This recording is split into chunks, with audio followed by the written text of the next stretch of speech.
मित्रों, बंधुओं, मातृशक्ति, आप सभी को जय श्री राधे कृष्णा। आज मैं एक बहुत ही महत्वपूर्ण विषय की तरफ आपका ध्यान आकर्षित करना चाहती हूँ। आज मैं आपको अदृश्यमान से दृश्यमान तक की यात्रा कराने जा रही हूँ। तो वो क्या है अदृश्यमान और वो कैसे दृश्य हो सकता है, दृश्यमान हो सकता है। आज मैं उसी विषय को आपके सामने ले रही हूँ। निराकार से साकार, निर्गुण से सगुण, नित्य से अनित्य, यह सब हम सभी के सुनने में अक्सर आता ही है। यह विषय अत्यंत जटिल भी है और अत्यंत सरल भी है, साथ में बहुत इंटरेस्टिंग भी है। लेकिन विरोधाभास पग पग पर है इसमें, और विरोधाभास तो हमारी प्रकृति में भी पग पग पर है और हम सभी के जीवन में भी पग पग पर विरोधाभास मिलता है। विरोधाभास के माध्यम से ही हम एक दूसरे के गुणों के पारखी भी बनते हैं।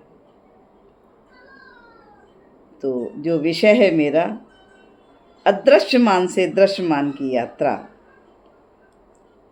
इस विषय पर अगर मैं प्रकाश डालूं तो जो अदृश्यमान हैं वो हमारे विचार हैं, आंतरिक भाव हैं।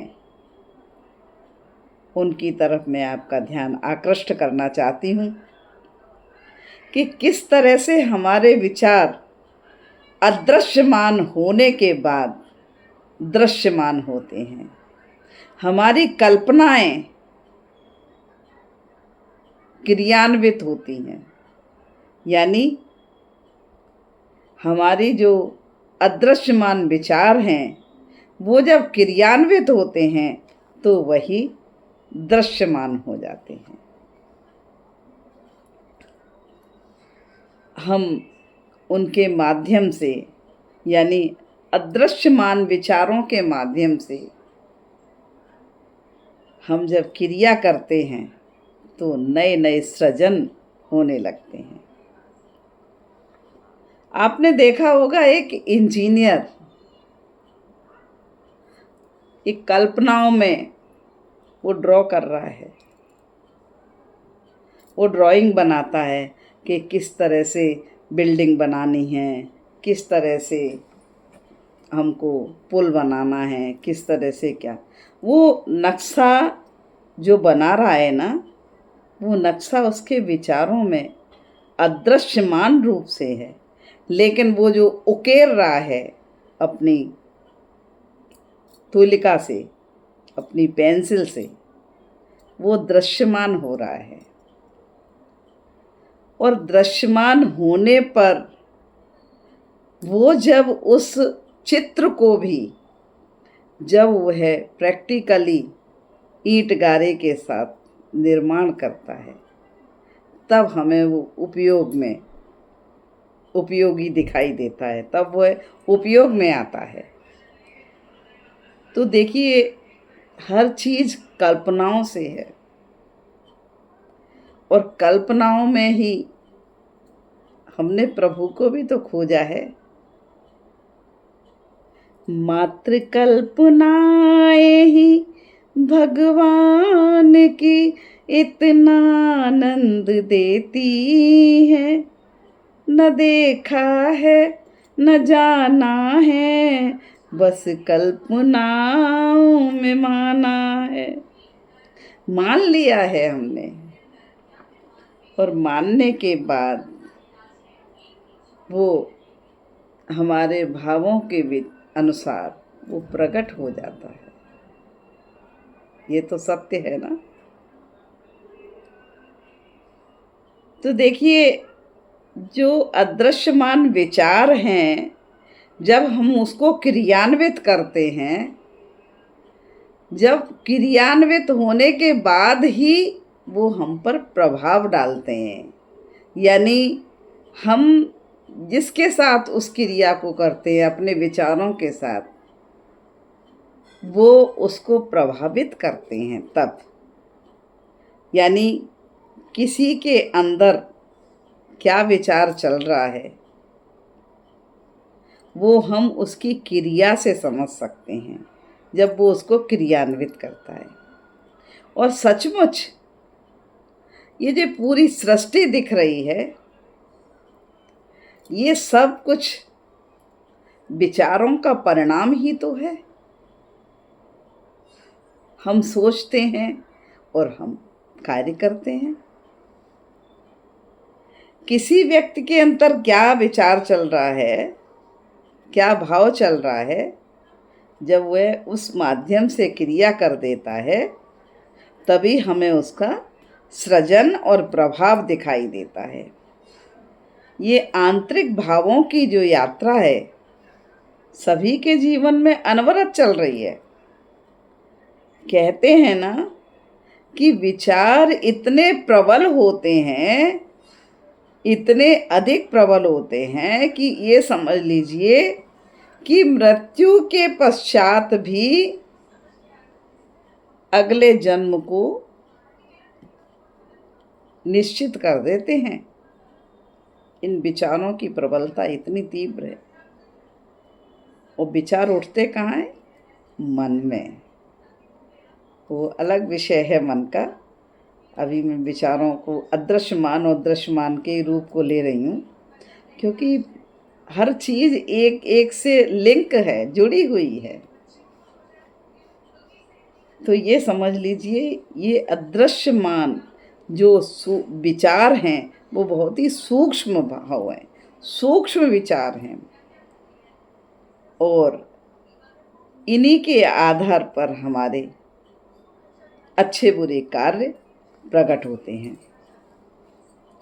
सबसे बड़ी बात है कि हमें इन विचारों को, जो कल्पनाओं में हमारे विचार होते हैं, उनको उत्तम कोटि का बनाना है। और उत्तम कोटि के बनाने के लिए बताइए क्या करना रहेगा? सत्संगति करनी होगी, अच्छा पठन पाठन करना पड़ेगा, सतशास्त्रों को पढ़ना पड़ेगा, संतों की वाणी को सुनना पड़ेगा। श्रवण, पहले सुनना, फिर उसको अमल में लाना। हमारा जैसा भी अच्छी बातों का चिंतन होगा, तो हमारी विचारों की जो गहराई है, विचारों की जो अदृश्यमान विचारों का जो कार्य है वो अच्छा होगा, उसका परिणाम अच्छा होगा। और अगर हमारे सोच, कहते हैं ना उसकी सोच बहुत गंदी है, उसकी सोच बहुत ऊंची है, तो सोच दिख नहीं रही, लेकिन सोच कब दिखती है? जब वह कार्य करता है, तब हम निर्णय कर लेते हैं कि इसकी सोच अच्छी है, इसकी सोच निम्न है। प्रत्यक्ष में तो हमें ये अपना शरीर दिखता है सबों का, जिसको सहेजने के लिए, संभालने के लिए हम अदृश्य भावों के द्वारा निर्मित वस्तुओं का उपयोग करते हैं। कहने का मतलब है कि जब हम कुछ भी चीज़ निर्माण करते हैं तो वो पहले हमारे विचारों में ही आती है। इसी तरह से अदृश्यमान विचार भावों की शक्ति से परमात्मा को हम प्रकट कर देते हैं। सच है ये। जाकी जैसी भावना, कहते हैं ना, वही रूप सामने साक्षात हो जाता है। और ऐसे कई उदाहरण हैं भक्तों के, कि भक्तों ने अपने भावों से प्रभु को प्रकट कर लिया, जैसा रूप चाहा वैसा प्रकट कर लिया। ये इतनी शक्ति है हमारे अदृश्यमान विचारों में। अब आप देखते ही होंगे कि पंडित जी क्या करते हैं, जब गणपति की मूर्ति नहीं होती तो एक मिट्टी के डेले में, एक सुपारी में कलावा लपेट कर और कहने लगते हैं, ये गणपति हैं, इनका आवाहन करो, इनको नमस्कार करो, इनको दक्षिणा चढ़ाओ। कहते हैं ना, तो ये क्या है? ये सब विचारों का, यानी अदृश्यमान को दृश्यमान रूप दे दिया। मिट्टी के डेले में गणपति को दर्शा दिया, सुपारी में कलावा लपेट के गणपति को दर्शा दिया। तो इस तरह से ये हमारी अदृश्यमान से दृश्यमान की यात्रा अनवरत चलती रहती है और हम नया नया सृजन करते रहते हैं। कुछ भाव मुझे इस तरह से याद आ रहे हैं कि मैं भी कल्पनाओं में खो जाती हूँ और कहने लगती हूँ, कहाँ ढूंढूं, कहाँ पूछूं, कहाँ जाऊं, कहाँ पाऊं, अरे ओ रावरे, अरे ओ सांवरे। तो इस तरह से मैं भी उस सांवरे रावरे को कल्पनाओं में ध्यान करके और खोजने का प्रयत्न करती रहती हूँ। पता बेपता का पता कुछ नहीं है, मैं ढूंढूं जिसे पर पता कुछ नहीं है। निराकार साकार हो करके आता, वो निराकार ही साकार होकर आता है। तो निराकार साकार हो करके आता, लीला वो अपनी हमको दिखाता। वही नाम वही धाम बनता पता है, पता बेपता का पता फिर यही है। यानी हम ढूंढ रहे हैं, कल्पना कर रहे हैं उसकी छवि की और उसको दृश्यमान करना चाहते हैं, और दृश्यमान होता है, वो सचमुच होता है दृश्यमान। बहुत गहरा राज है ये, जो जितना इसमें विचारों की गहनता में उतरेगा उतना ही वो खजाना पाएगा। मैं इन अदृश्यमान विचारों का, भावों का कहाँ तक वर्णन करूं। बहुत ही विशद और गंभीर गहन विषय है ये अच्छे बुरे विचार हमारे अंतःकरण में उठते रहते हैं, हमारी कल्पनाओं में उठते रहते हैं। बस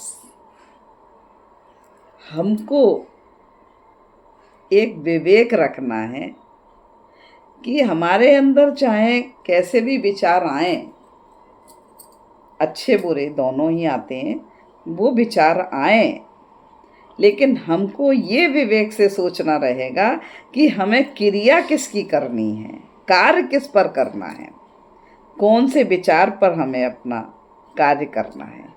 ये सबसे बड़ी सोचने समझने की बात होती है। ये समझ लीजिए कि एक एक व्यक्ति जिम्मेदार होता है किसी भी परिवार का, किसी भी परिवार के लिए, किसी भी राष्ट्र के लिए, किसी भी देश के लिए, पूरे विश्व के लिए, उत्थान और पतन के लिए एक एक व्यक्ति जिम्मेदार है। एक एक व्यक्ति का अदृश्यमान विचार जब दृश्यमान होके क्रिया करता है तो एक एक व्यक्ति जिम्मेदार है हर देश, राष्ट्र, विश्व, परिवार, इन सबों के उत्थान और पतन का। ये इतनी बड़ी बात है, ये बहुत बड़ी गहरी बात है। बस काश आप सभी लोग, हम सभी लोग इस बात की, इन अदृश्यमान विचारों की शक्ति को सही दिशा दें, सही कार्य करें, सही सृजन करें, तो जगत बहुत ही सुंदर होगा। आज के परिवेश में तो अपने विचारों पर विचार ही नहीं किया जाता है, बिना विचारे कार्य किए जा रहे हैं। परिणाम का कोई चिंता नहीं, किसी को क्या परेशानी आएगी, किसी को क्या दुख होगा, ये कोई नहीं समझ पा रहा। बस विचार आया और तुरंत कर दिया। इस तुरंत करने के कारण आज जगत में भयावह स्थितियां उत्पन्न हो गई हैं। जगत में क्या, घर घर में हो रही हैं। आज एक बेटी नहीं समझ पा रही, आज एक बेटी जो बहू बनकर आ रही है वो नहीं समझ पा रही। आज कुछ मनचले पुरुष नहीं समझ पा रहे। बस विचार आया, करना सिद्ध, कार्य करना प्रारंभ, तो उसका परिणाम बहुत ही भयानक हो जाता है। अब क्या बताऊं मैं, हमें कोशिश यही करनी है कि जो अदृश्य विचार हमारे अंदर चल रहा है उस पर हमको विवेकपूर्ण होकर, अच्छा बुरा सोचकर कार्य करने का प्रयास करना चाहिए।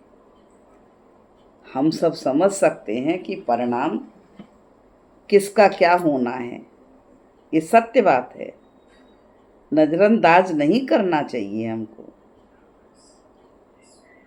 तो ध्यान रखिए, अदृश्यमान से दृश्यमान की यात्रा अगर हमको उत्तम दिशा में करनी है तो हमें वही विचारों को क्रियान्वित करना है जो किसी की तबाही का कारण न बने, जो किसी को कष्ट न पहुंचाए। तो आपको ये अदृश्यमान से दृश्यमान की यात्रा का ये विशद गहन विषय कैसा लगा, आप अपने कमेंट में बताइएगा। और जो नए जुड़े वो कृपया करके सब्सक्राइब करिएगा, शेयर करिएगा और कमेंट अवश्य दीजिएगा। मेरा प्रयास रहेगा इन्हीं सभी गहरी और सरल सहज भावों को अपने YouTube चैनल से प्रस्तुत करने की, और आप हमेशा मुझे सहयोग दीजिए अपने कमेंट के माध्यम से।